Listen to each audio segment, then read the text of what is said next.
Welcome to Freshly Recapped. Today, I'm going to recap the movie, There Is Someone Inside Your House, a movie about a killer in 3D printed mask on the loose in Osborne, a town in USA, murdering people using their secrets.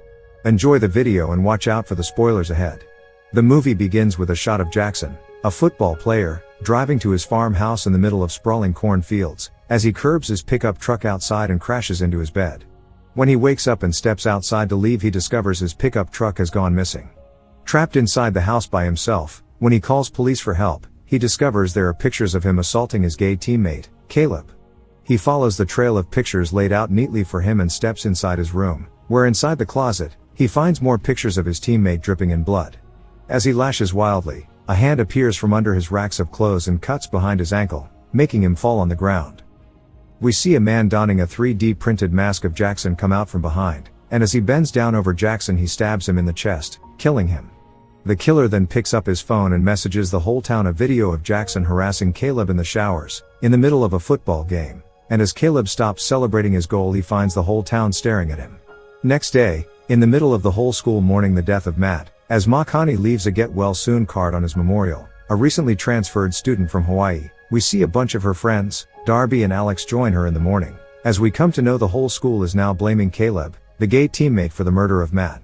Later in the cafeteria, while discussing the possible suspects, Jack throws his dad's name in the mix as he figures who else will benefit from the death more than his dad, who will now buy the house at a dirt cheap price, as no one else would want to live in that house.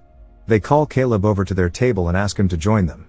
A girl, Caddy, then takes a stand on the table, and as she thanks Darby for giving her strength, we come to know Darby's name is Justine and now identifies as a male. Darby is embarrassed for being doxxed in this way. As everyone closed their eyes in prayers for Caleb, we see Ollie looks at Makani and she looks back at him. Outside, Jack finds his car sprayed with a graffiti and seems not too displeased with it. He asks them to join for a smoke as they all step inside and smoke it up. Back at home, Makani worries about her grandmother and asks her to drink the tea for her condition of sleepwalking. And when her grandmother asks her to let go of her past in Hawaii and focus on her studies, Makani tells her anyone can know about her past by Googling her real name. The grandmother reminds her that's not her anymore. Later, Makani scrolls through her pictures with Ollie as she remembers her short fling with him during the summer break. As she goes to sleep, Ollie messages her. In the middle of the night, Makani wakes up from her sleep to find her grandmother sleepwalking again, as she asks her to skip the church service tomorrow. The next morning, we see Caddy is alone in the church preparing for the funeral service of Matt. She thinks Marcus, her classmate, is there with her. Suddenly, an audio podcast begins to play on the screen above her, and shows her talking about how gender determines intelligence, and men have higher intelligence than women. However, she finds whoever was with her is now gone and she is all herself alone in the church, as the masked killer, who is wearing a 3D printed mask of her, shows himself. And as she tries to run away, the killer goes after her and cuts her down, making her fall on the floor. As people begin to gather outside the church and find it locked from inside, panic begins to ensue. Inside, Caddy crawls under the benches and tries to hide inside the confession box. But the killer fixes the knife on one side of the box and pushes her hard from the other side, sinking the knife inside her mouth, killing her. As the pastor comes and unlocks the door to the church, they find the body of Caddy hanging from the ceiling with blood all over her body. As the news begin to spread about the killer on loose, the police imposes a citywide curfew and announces their plan to begin investigation from Osborne High School. Later we come to know Makani's full name as Makani Sunwoo, as she Googles her name. Next morning, they all gather inside the sheriff's office for the investigation. As they wait for their turns to go in, they begin discussing various people in the room as suspects.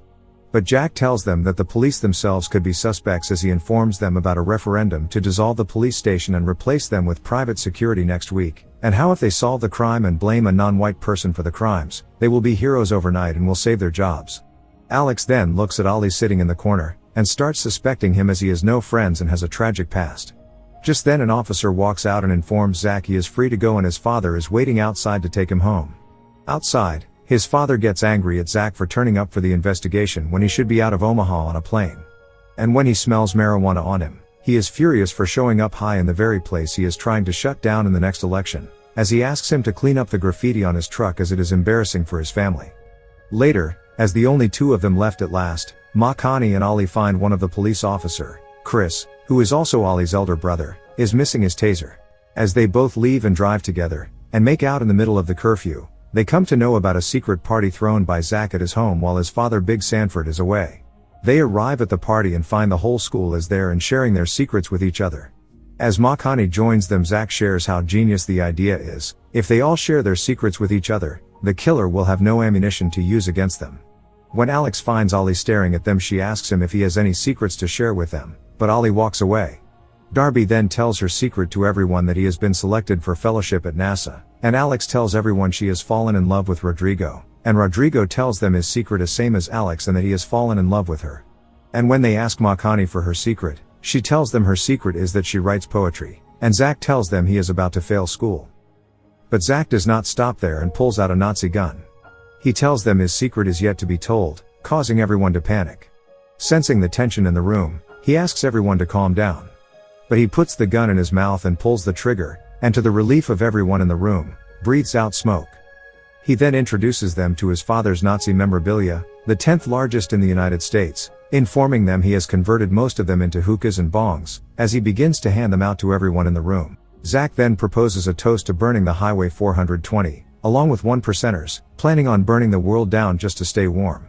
As the party kicks into high gear and everyone gets high on marijuana, we see Rodrigo take his painkiller pills. Alex and Rodrigo make out inside a room, and when he comes out he finds his painkillers are scattered on the floor, and as he picks them up people begin to show a clip and question him about his secret. The power then goes out. And as everyone begins to panic, we see a masked man wearing the mask of Rodrigo inside the room. Now in full panic mode, everyone begins to run away. We see the masked man goes after Rodrigo, running in the opposite direction of everyone else. Soon, as he runs away from the house, the masked man shoots him with a taser gun, incapacitating him as he falls in the fountain. The killer then grabs him and shoves an entire bottle of painkillers in his mouth and slashes his throat with his knife, leaving his body floating in the fountain.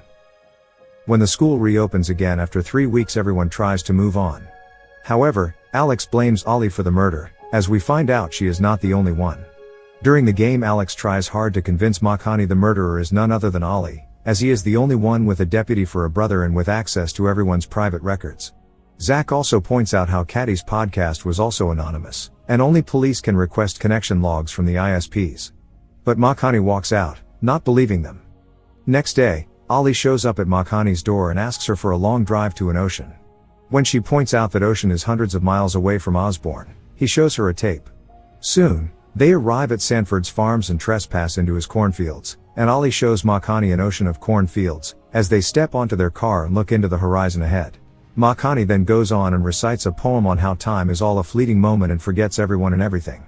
When she asks him if he is the murderer, Ollie jokingly tells her maybe that's why he brought her in the middle of nowhere, where no one can see them. But when Makani tells him he has to know her secrets first before murdering her, Ollie asks her why she thinks he does not. As they kiss each other, Ollie gets a call from his brother, and Makani is shocked to find a taser inside Ollie's car, and puts it back before Ollie gets back. Inside the car, when Makani asks him about his family and how they died, he tells her they died in a car accident, but people made up stories about their deaths being results of some psychological problems, telling her how people always look for someone to blame in such situations. And she, with her own history, would know that more than anyone else. This comes as a surprise to her.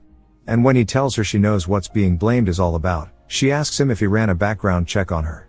Seeing Ollie with no answer, Makani steps out from the car and leaves him. As she walks away, Ollie calls her by her real name, Makani Sunwoo, and tells her he knows who she is. But Makani does not look back and walks away. Later she takes an Uber and returns home. But before going to sleep, she locks the house and the room down and takes a knife to her bed. In the middle of the night when she wakes up from her dreams, she finds her door is ajar, and the knife is gone too. She runs down and tries to call for help, but she hears the recording of her own voice on the other side. Walking into an adjacent room, she finds the pictures of a half-burnt girl all over the wall and a newspaper story about a student burning down the beach on the floor. As she bends down to pick up the paper, we see the masked man through the window outside. When she turns around and sees him, he shoots her with a taser gun. Now inside, the killer, donning her face mask, sprays her face with gasoline, then drenching her body with it. As he takes fire and is about to burn her, a car passes outside, distracting him with its headlight. This gives Makani a chance to fight back, and she pulls his leg, making him fall. Just then, we hear the voice of Alex, looking for Makani, making the killer run away from the spot. As Alex calls for help, she finds Makani blaming Ollie for the attack, telling her how she was right all along. Alex also discovers Makani's secret, lying on the floor. Later in the night, she wakes up and finds herself surrounded by her friends, who tell her the killer has messaged everyone about her secrets. But Makani tells them what happened in Hawaii.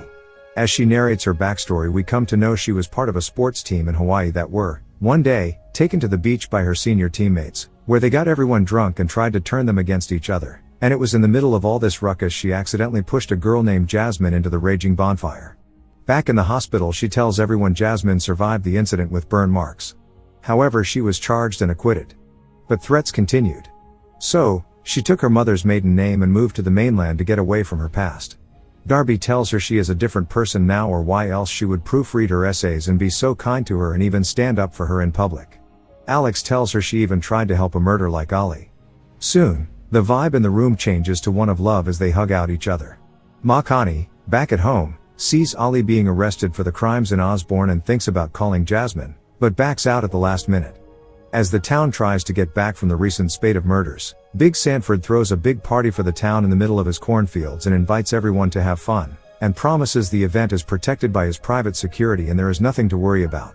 As Makani waits for a ride to the party, she gets a text from Darby informing her Ollie has been released from the custody. Just then she sees Ollie arriving at the school and runs away from him. Running through the hallway, as police asks her for what's her emergency, she crashes into Caleb, and is grateful to run into him instead. But someone stabs him from behind.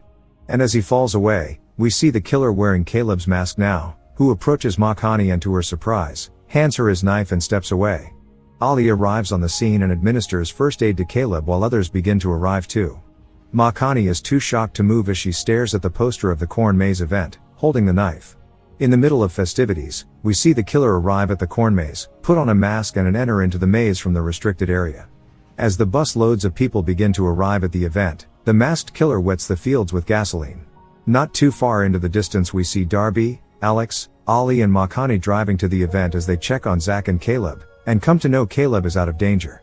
As they discuss who could be the killer, we come to know Big Sanford has taken almost everyone's land in the area, including some of the police officers, whom he is trying to shut down too. The killer then sets fire to the cornfields, seen by everyone in the car. Makani then gets a call from Zach who asks them to stay still and don't move as everything is on fire at the event. As the killer moves into the smoke, we see them arrive at the spot, as the fire rages everywhere around them. Makani asks Ollie to drive through the fire and clear the way for the people still inside, not to forget their own friends. Alex agrees as Ollie pushes the pedal and crashes into the flaming fire. As they forge ahead, Makani begins to envision her pass through the fire. The car then thuds to a stop and everyone comes out. Ollie sees a knife in Makani's hand and runs towards his car as everyone tries to stop him. But he takes out his taser gun and joins them. They hear cries for help and decide to help, asking people to follow the path behind them. As people begin to leave, Makani asks Alex and Darby to go back and help others on the way and tells them they still have to find Zach ahead. Moving ahead, they find dead bodies on the ground and stumble into an argument between Big Sanford and the masked killer, now wearing his mask. He begs him for forgiveness, and reminds the killer he has a family. Makani calls him out. But the killer does not wait for her and stabs Big Sanford through his face, killing him. He then goes on cursing himself and removes his mask, and we see the killer is Zach. Zach tells them he has been dreaming about this moment forever, and how you only get to kill your dad once. Ollie tries to stop Zach with his taser gun but finds it jammed and Zach stabs him in the stomach. Turning to Makani, he reminds her none of this has been easy on him. She tells him none of this is him, and he needs to stop now. But Zach warns her she does not know who he is, and she does not even know who she is. As Zach rants about denying himself the benefits of being born into a privilege, all these years, and why he should feel guilty of who he is, he reminds Makani how everyone is wearing masks, addressing her by her real name now, and how everyone has that benefit. But he has no other choice, but to live with his last name. Zach then tells her he is only showing people who they really are, behind their masks. Makani threatens him not to step one step forward. But Zach asks her what she will do, if she will throw him into fire too like Jasmine. He then blames her for killing Jackson, Caddy, Caleb and his dad with the same knife in her hand, as he reveals his plan to pin all the murders on her, and how he had no choice but to kill you for saving himself in self-defense and no one will ever know. Just then Ollie wakes up and shoots him with his taser gun but misses. But Makani steps in and stabs him with a knife. As he falls down, Makani calls him deluded for thinking having everything makes him a victim and how he is wrong in thinking everyone else has the problems, when he is the one with real problems. She then asks him to look at her as she reminds him she does not need to wear a mask to show him who he is and stabs him through his heart, killing him, all the while fire raging around them. Makani then goes to check on Ali and breathes a sigh of relief finding him alive. As she apologizes to him for everything, the sirens in the distance get closer. The movie ends with Makani reciting of a poem of hope and remembrance. As we see Ali and Makani get married, Caleb gets accepted into a university and Alex into a musical school. Darby decides to join NASA Fellowship, and Makani makes the call to Jasmine to ask for an apology. If you like this video, don't forget to subscribe to the channel and hit the notification bell for more of these videos in future. Thanks for watching.